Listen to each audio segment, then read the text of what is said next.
TGT biology के लिए most important practice set लेकर के आए हैं। बहुत ही ज्यादा इंपॉर्टेंट क्वेश्चन है, सबको डिटेल से समझाएंगे। चलिए शुरू करते हैं। पहले क्वेश्चन को देखते हैं। निम्नलिखित में से किससे अरंडी का तेल उत्पन्न होता है? यहां पर 4 पौधों के वानस्पतिक नाम लिखे गए हैं और बताना है इनमें से किससे अरंडी का तेल उत्पन्न होता है। वीडियो को लाइक ना किया हो तो सभी लोग जल्दी से लाइक कर दीजिए और अपने सभी दोस्तों में शेयर भी कर दीजिए। चैनल पहली बार आए चैनल को सब्सक्राइब भी कर लीजिए। फिलहाल इसमें आंसर सही होगा सी, रिसिनस कम्युनिस। जो रिसिनस कम्युनिस है ये वास्तव में अरंडी के पौधे का वानस्पतिक नाम होता है। और जो अरंडी का पौधा होता है, अरंडी के पौधे के बीजों से अरंडी का तेल निकाला जाता है, अरंडी का तेल। और आपको बता दें इसमें से जो पहला ऑप्शन है ब्रेसिका कंप्रेस्टिस, यह सरसों का वैज्ञानिक नाम है, सरसों का, जिसे सरसों का तेल निकाला जाता है। और जो इसमें से बी वाला ऑप्शन है सीसेमम इंडिकम, यह तिल का वैज्ञानिक नाम है, जिससे तिल का तेल बनाया जाता है। और जो डी वाला ऑप्शन है कोकस न्यूसिफेरा, यह नारियल का वैज्ञानिक नाम है और इससे नारियल का तेल बनाया जाता है। नेक्स्ट क्वेश्चन पर आते हैं। पौधों में प्रोटीन बनने की जगह क्या होती है? हरित लवक, राइबोसोम, पायरेनाइड, माइटोकॉन्ड्रिया। पौधों में प्रोटीन बनने की जगह क्या होती है बताना है। और वीडियो को लाइक ना किया हो तो लाइक भी कर दीजिए, क्योंकि लाइक का कोई भी पैसा नहीं पड़ता है, एकदम फ्री होता है। और अपने सभी दोस्तों में जल्दी से शेयर कर दीजिए ताकि ज़्यादा से ज़्यादा लोग जुड़ सकें। जितने ज़्यादा लोग जुड़ेंगे तो हम आपके लिए मॉडल पेपर और अच्छे बड़े प्रैक्टिस सेट ज़्यादा क्वेश्चन वाले लेकर आएंगे। फिलहाल इसमें आंसर सही होगा बी, राइबोसोम। बता दें राइबोसोम कोशिका की प्रोटीन फैक्ट्री कहलाते हैं और चाहे वो पौधे हो या इंसान हो, प्रोटीन यहीं पर बनता है। और इसमें से जो हरित लवक वाला ऑप्शन है, क्लोरोप्लास्ट वाला जो ऑप्शन है, हरित लवक यानी क्लोरोप्लास्ट, तो यहाँ पौधे सूर्य की रोशनी से अपना खाना बनाते हैं, फोटोसिंथेसिस के माध्यम से भोजन का निर्माण करते हैं। और जो पायरेनाइड है ये शैवाल में पाए जाते हैं या एल्गी में पाए जाते हैं और स्टार्च जमा करने का काम करते हैं। और जो माइटोकॉन्ड्रिया है इसे कोशिका का पावर हाउस कहते हैं, क्योंकि यहाँ ऊर्जा बनती है या ऊर्जा इकट्ठा होती है। नेक्स्ट क्वेश्चन पर आते हैं। पुरकिंजे का रेशा पाया जाता है। पुरकिंजे का रेशा मस्तिष्क में, रुधिर में, फेफड़ों में, हृदय में। पुरकिंजे का रेशा किस में पाया जाता है? सोचिए और बताइए कि कौन सा ऑप्शन सही हो सकता है। वीडियो को लाइक ना किया हो तो भाई सभी लोग लाइक जरूर करें और मनोबल बढ़ाएं लाइक करके। फिलहाल इसका आंसर सही होगा डी, हृदय में। पुरकिंजे का रेशा हृदय में पाया जाता है। बता दें कि जो पुरकिंजे के रेशे हैं ये हृदय की मांसपेशियों की दीवारों में होते हैं और इनका काम दिल की धड़कन के लिए बिजली जैसे संकेत पहुंचाना, ताकि दिल सही से धड़क सके। और इसमें से जो मस्तिष्क है तो मस्तिष्क में पुरकिंजे कोशिकाएं होती हैं या पुरकिंजे सेल्स होती हैं, पर पुरकिंजे रेशे सिर्फ और सिर्फ हृदय में ही पाए जाते हैं। और इसमें से जो रुधिर वाला ऑप्शन है बी वाला, तो ये इसमें खून की कोशिकाएं आरबीसी, डब्ल्यूबीसी, प्लेटलेट्स होती हैं। और जो सी वाला ऑप्शन है फेफड़े, तो फेफड़ों का मुख्य काम हवा से ऑक्सीजन लेना और फिर उसे बाहर निकालना कार्बन डाइऑक्साइड के रूप में, यही कार्य होता है उसका। चलिए नेक्स्ट क्वेश्चन पर आते हैं। रिलैक्सिन स्रावित होता है। 4 ऑप्शन आपके सामने दिए गए हैं। रिलैक्सिन किससे स्रावित होता है? पीयूष ग्रंथि से, अंडाशय से, वृषण से, एड्रिनल से रिलैक्सिन स्रावित होता है। सोचिए और बताइए कि कौन सा ऑप्शन सही हो सकता है। तो ऑप्शन सही होगा इसमें से बी, अंडाशय या ओवरी से रिलैक्सिन स्रावित होता है। बता दें रिलैक्सिन एक हार्मोन है जो मुख्य रूप से महिलाओं के अंडाशय में पाया जाता है या महिलाओं के अंडाशय के द्वारा बनाया जाता है और यह प्रसव या चाइल्ड बर्थ के समय मांसपेशियों को ढीला करने और रिलैक्स करने के काम आता है। और इसमें से जो पीयूष ग्रंथि है पहला वाला ऑप्शन, इसे मास्टर ग्लैंड भी कहते हैं क्योंकि यह शरीर की बाकी ग्रंथियों को कंट्रोल करने का काम करती है या कंट्रोल करने वाले हार्मोन को छोड़ती है। और इसमें से जो सी वाला ऑप्शन है वृषण से, तो पुरुषों में पाए जाने वाले वृषण मुख्य रूप से टेस्टोस्टेरोन नामक हार्मोन का स्रावण करते हैं। और जो एड्रीनल है तो यह ग्रंथि किडनी के ऊपर होती है और स्ट्रेस या खतरे के समय एड्रेनालिन हार्मोन स्रावित करती है। इस तरह से हो जाएगा। फिर अगले क्वेश्चन पर आते हैं। उपचर्मीय ऊतक में श्लेष्म स्रावित करने वाली कोशिका होती है। श्लेष्म स्रावित करने वाली कोशिका मास्ट कोशिका, जाइमोजन कोशिका, प्लाज्मा कोशिका, गॉबलेट कोशिका। कौन सा आंसर इसमें से सही हो सकता है? सोचिए और बताइए। तो इसका आंसर सही होगा डी, गॉबलेट कोशिका। आपको बता दें, गॉबलेट कोशिका हमारे शरीर की सुरक्षा परत में मौजूद विशेष प्रकार की कोशिकाएं होती हैं जो चिपचिपा पदार्थ म्यूकस बनाती हैं या श्लेष्म बनाती हैं और यह म्यूकस अंदरूनी अंगों को नम व चिकना बनाता है। अब इसमें से जो पहला वाला ऑप्शन है मास्ट कोशिका, तो ये कोशिकाएं एलर्जी और सूजन की प्रतिक्रिया के दौरान सक्रिय होती हैं।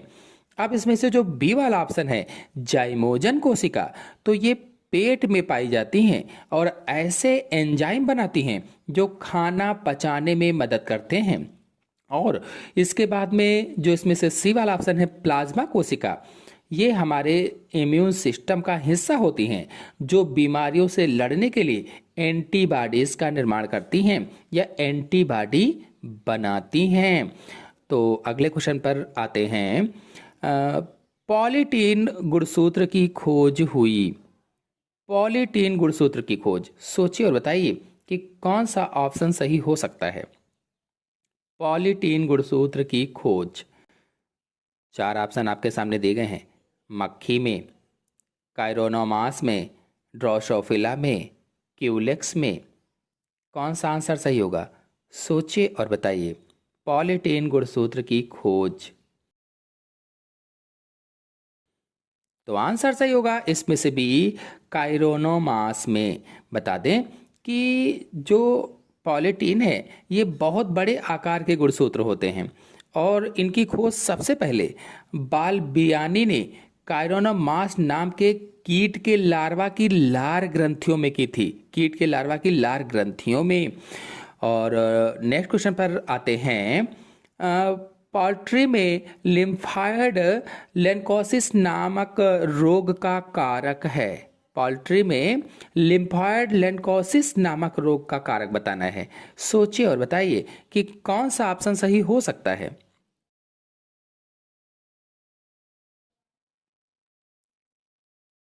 तो इसमें ऑप्शन सही होगा पहला, विषाणु। बता दें कि मुर्गी में या मुर्गियों में होने वाली यह बीमारी एक वायरस की वजह से होती है जिससे उन्हें ट्यूमर बन जाता है। जब पोल्ट्री है या कहाँ पर बीमारी होती है, कहाँ पर रोग होता है, जो पोल्ट्री में लिम्फाइड लेन्कोसिस नामक रोग बताया गया है, तो ये मुर्गियों में होने वाली एक बीमारी होती है जो वायरस के कारण होती है या रेट्रोवायरस से होती है जिससे उनमें ट्यूमर का निर्माण हो जाता है या ट्यूमर बन जाता है। नेक्स्ट क्वेश्चन पर आते हैं। हेपेटाइटिस बी का टीका है। हेपेटाइटिस बी का टीका, सोचिए और बताइए कि कौन सा ऑप्शन सही हो सकता है इसमें से।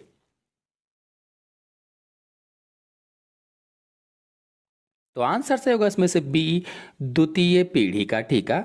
बता दें यह टीका रिकॉम्बिनेंट डीएनए टेक्नोलॉजी से बना है। रिकॉम्बिनेंट डीएनए टेक्नोलॉजी के बारे में अगर जानना चाहते हैं तो हमारे चैनल में वीडियो अपलोडेड है, आप लोग जाकर के अच्छी तरीके से समझ सकते हैं।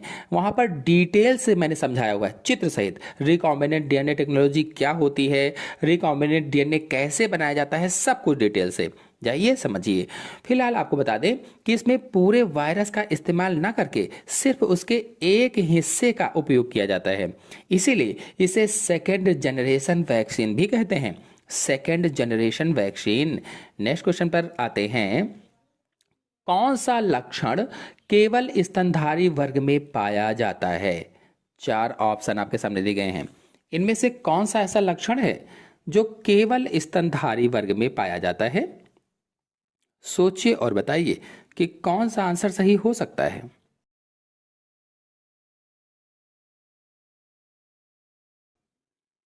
तो इसमें आंसर सही होगा पहला, पेशी मध्यपट।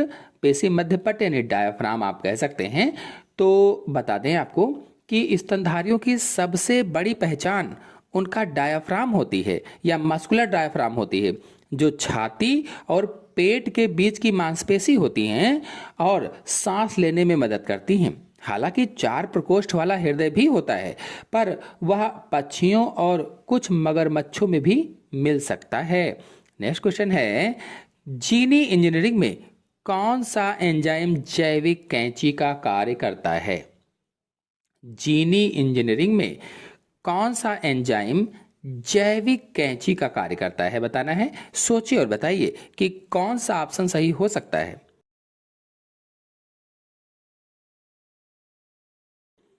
तो ऑप्शन सही होगा इसमें से डी, रेस्ट्रिक्शन एंडोन्यूक्लियेज एंजाइम या रेस्ट्रिक्शन एंजाइम। आपको बता दें, जैसे कागज काटने के लिए कैंची चाहिए, बिल्कुल वैसे ही डीएनए को खास जगहों से काटने के लिए वैज्ञानिकों को एक एंजाइम की जरूरत होती है, जिसे रेस्ट्रिक्शन एंजाइम कहते हैं। क्योंकि डीएनए एक मॉलिक्यूल है, तो उसको काटने के लिए एक मॉलिक्यूलर सीजर की आवश्यकता होती है। तो रेस्ट्रिक्शन एंजाइम को मॉलिक्यूलर सीजर के नाम से भी जाना जाता है। अगर आप लोग मॉलिक्यूलर सीजर या आणविक कैंची या रेस्ट्रिक्शन एंडोन्यूक्लियेज एंजाइम के बारे में जानना चाहते हैं, तो हमारे चैनल में वीडियो अपलोडेड है, आप लोग जाकर के अच्छी तरीके से समझ सकते हैं, देख सकते हैं। फिलहाल नेक्स्ट क्वेश्चन पर आते हैं। एंटीबॉडीज है लिपिड, प्रोटीन, एंजाइम, अमीनो अम्ल। एंटीबॉडीज कौन है? सोचिए और बताइए। एंटीबॉडी यानी कि प्रतिरक्षी, हिंदी में क्या कहेंगे? प्रतिरक्षी।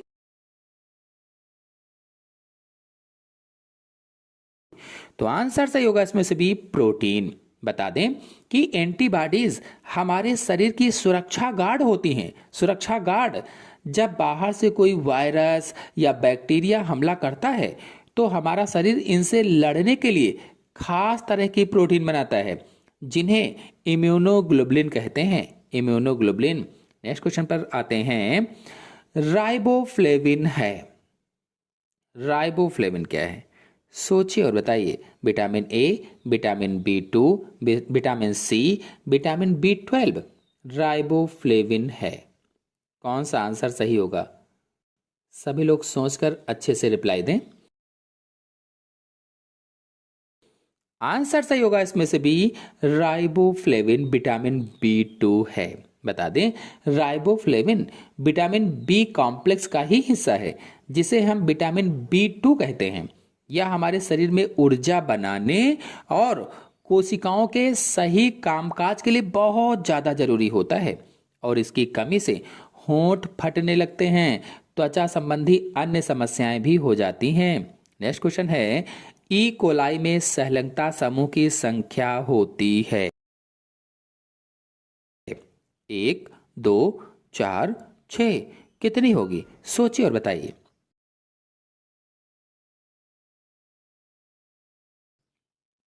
तो आंसर सही होगा इसमें से पहला, 1 होती है। सहलंगता समूह का मतलब क्या है? तो सहलंगता समूह का मतलब होता है कि उन जीन्स का समूह जो एक ही गुणसूत्र पर स्थित होते हैं। चूंकि जो ई कोलाई है एक बैक्टीरिया है, और इसमें केवल एक ही गोलाकार डीएनए अणु या डीएनए होता है, इसीलिए इसमें सहलंगता समूह भी केवल एक ही होता है। नेक्स्ट क्वेश्चन है। द्विनाम नामकरण में होते हैं। बायोनॉमियल नामांकन नेचर में क्या होता है? सोचिए और बताइए।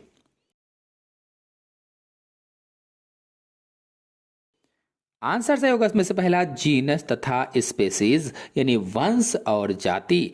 आपको बताते चलें कि दुनिया भर में जीवों को एक जैसा नाम देने के लिए वैज्ञानिक कैरोलस लिनियस ने यह सिस्टम बनाया था जिसमें हर जीव के दो भाग होते हैं, उसके नाम के दो भाग होते हैं, हर जीव के नाम के दो भाग। कौन कौन से? पहला जीनस यानी वंश और दूसरा स्पेसीज यानी जाति।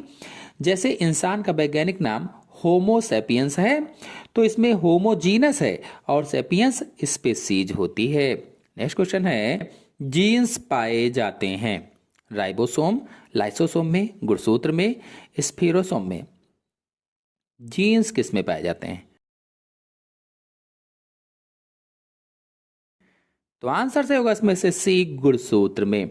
बता दें, हमारे शरीर की हर कोशिका के केंद्र में या न्यूक्लियस के में धागे जैसी जो संरचनाएं थी, क्रोमैटिन जो था, जिन्हें गुणसूत्र कहते हैं, तो इन्हीं गुणसूत्रों के ऊपर छोटे छोटे जीन्स बैठे होते हैं जो माता पिता के गुण बच्चों तक पहुंचाते हैं।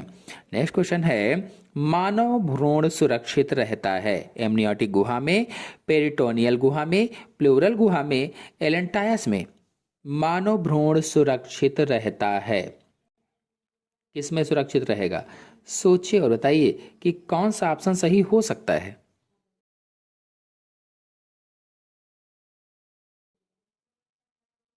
तो आंसर सही होगा इसमें से पहला, एमनियोटिक गुहा में। बता दें कि इसमें जो तरल भरा होता है एमनियोटिक गुहा में, तो जो भ्रूण को बाहरी आघातों से बचाता है, बाहरी आघातों से रक्षा करता है, और इस तरल के माध्यम से उसके अपसामान्यताओं का अध्ययन भी किया जाता है, जिससे अनुवांशिक बीमारियों को दूर करने का प्रयास भी किया जाता है। अगर आप लोग एमनियोटिक द्रव या फिर आप एमनियोसेंटेसिस के बारे में जानना चाहते हैं तो हमारे चैनल में वीडियो अपलोडेड है, आप लोग जाकर के अच्छी तरीके से समझ सकते हैं, देख सकते हैं।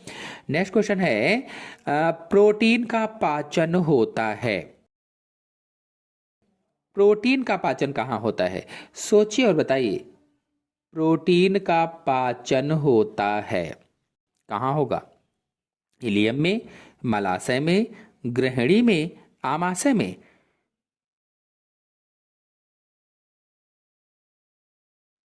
तो आंसर सही होगा इसमें से सी, ग्रहणी में होता है, यानी डिओडिनम में होता है। प्रोटीन का पाचन सबसे अच्छा ऑप्शन जो सही होगा वो ग्रहणी में होगा। नेक्स्ट क्वेश्चन है, पिनियल ग्रंथि पाई जाती है।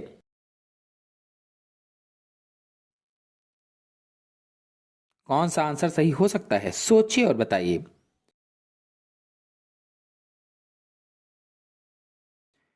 तो आंसर सही होगा इसमें से सी, मस्तिष्क में। बता दें, यह हमारे दिमाग की गहराई में स्थित एक बहुत छोटी सी ग्रंथि होती है। इसे तीसरी आंख भी कहा जाता है क्योंकि यह हमारे सोने और जागने के चक्र को कंट्रोल करती है, स्लीप साइकिल को कंट्रोल करती है। नेक्स्ट क्वेश्चन है, प्लाज्मोडियम वाइवैक्स का उद्भवन काल है 14 दिन, 30 दिन, 40 दिन, 32 दिन। प्लाज्मोडियम वाइवैक्स का उद्भवन काल बताना है। सोचिए और बताइए कि कौन सा ऑप्शन सही हो सकता है।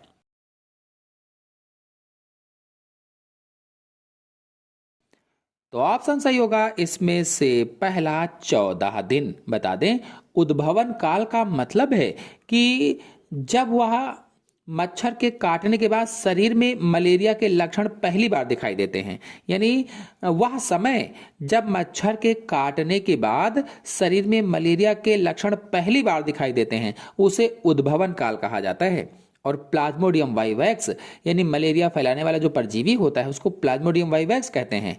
तो प्लाज्मोडियम वाइवैक्स के मामले में यह समय आमतौर पर 14 दिन का होता है। नेक्स्ट क्वेश्चन है, तारा मछली का वर्ग है। तारा मछली का वर्ग क्या होगा? सोचिए और बताइए कि कौन सा ऑप्शन सही हो सकता है। तारा मछली का वर्ग है,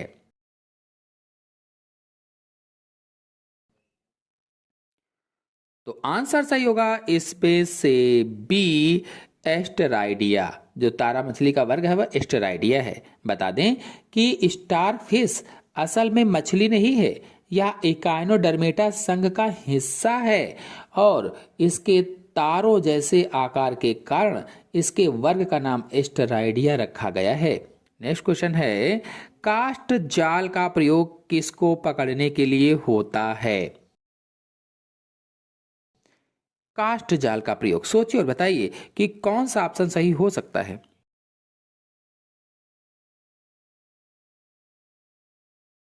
तो आंसर सही होगा इसमें से डी, उपर्युक्त सभी को। बता दें कि कास्ट जाल वह गोल जाल होता है जिसे मछुआरे हाथ से घुमाकर पानी में फेंकते हैं।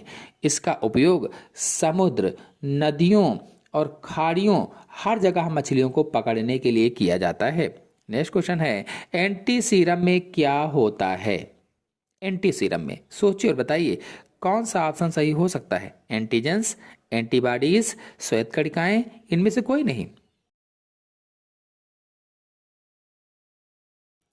तो आंसर सही होगा इसमें से बी, एंटीबॉडीज होती हैं।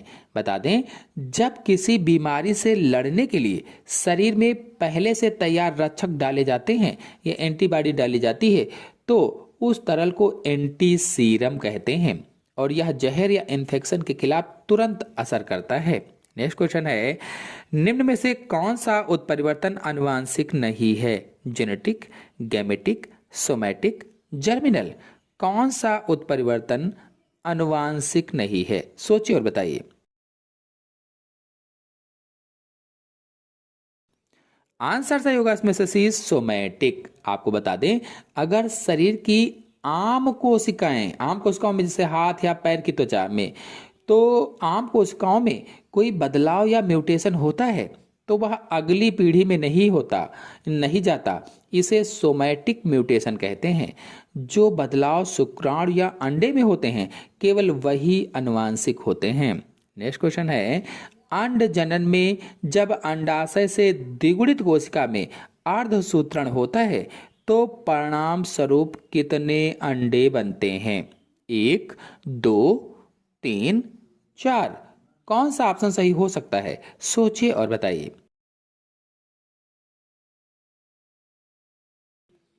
तो ऑप्शन सही होगा इसमें से पहला 1 होता है, यानी अंड जनन की प्रक्रिया में एक द्विगुणित कोशिका से अर्धसूत्रण या मियोसिस के अंत में केवल एक कार्यात्मक अंडा बनता है जबकि बाकी 3 कोशिकाएं ध्रुवीयका या पोलर बॉडीज के रूप में नष्ट हो जाती हैं। अगर आप लोग अंड जनन यानी oogenesis के बारे में जानना चाहते हैं तो हमारे चैनल से जाकर के वीडियो को अच्छी तरीके से समझ सकते हैं।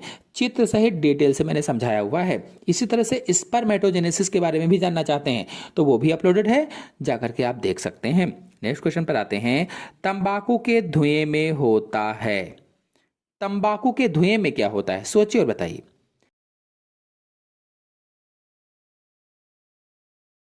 आंसर सही होगा इसमें से सी, CO, पॉलीसाइक्लिक एरोमेटिक हाइड्रोकार्बन्स और टार, ये पाया जाता है। तंबाकू के धुएं में कार्बन मोनोऑक्साइड, टार और कई कैंसर पैदा करने वाले रसायन होते हैं जो फेफड़ों के लिए अत्यंत हानिकारक होते हैं। नेक्स्ट क्वेश्चन है, हीमोफीलिया का आनुवांशिक आधार किसके अध्ययन से पता चलता है?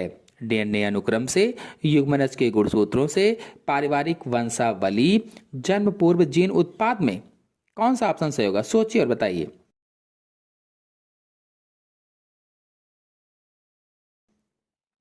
तो ऑप्शन सही होगा इसमें से सी, पारिवारिक वंशावली। आपको बता दें कि हीमोफीलिया एक वंशानुगत रोग है और पेडिग्री एनालिसिस या वंशावली चार्ट के माध्यम से यह पता लगाया जाता है कि यह बीमारी पिछली पीढ़ियों से अगली पीढ़ी में कैसे पहुंची। नेक्स्ट क्वेश्चन है, वह जीन जो बहुत समय से निष्क्रिय होते हैं बंधे होते हैं एक दूसरे से, मिथाइल समूह से, एक्टिन और मायोसिन से, केंद्रिका से।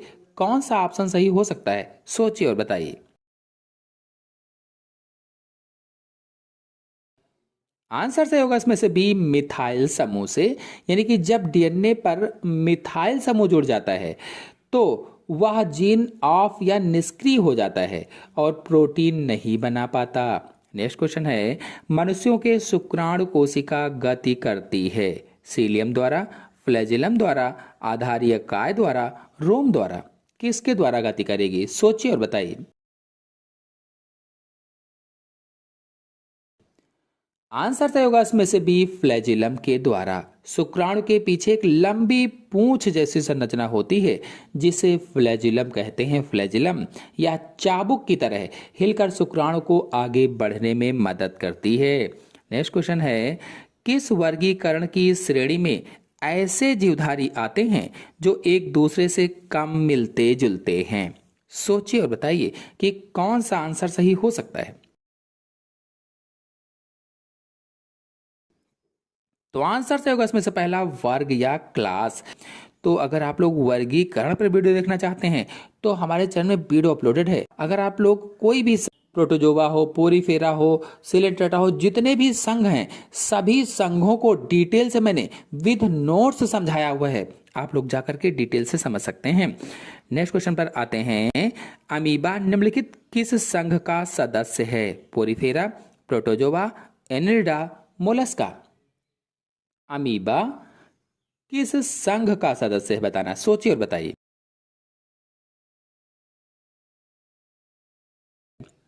आंसर सही होगा इसमें से बी, प्रोटोजोआ का सदस्य है। बता दें कि अमीबा एक कोशिकीय जीव है और इसमें केंद्रक पाया जाता है, इसलिए इसे प्रोटोजोआ संघ के अंतर्गत रखा गया है। नेक्स्ट क्वेश्चन है, एमनियोसेंटेसिस वह प्रक्रिया है जिससे जाना जा सकता है हृदय के रोग को, भ्रूण में आनुवांशिक रोग को, मस्तिष्क के रोग को, फेफड़े के रोग को। कौन सा आंसर सही हो सकता है? सोचिए और बताइए।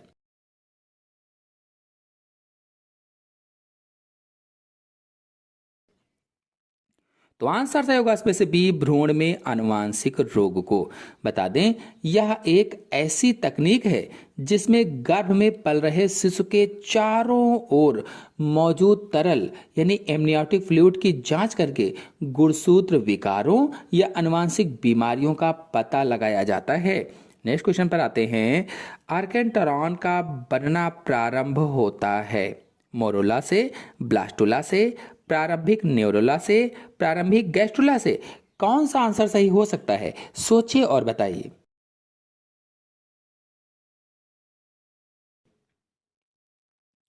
तो आंसर सही होगा इसमें से डी, प्रारंभिक गैस्ट्रुला से।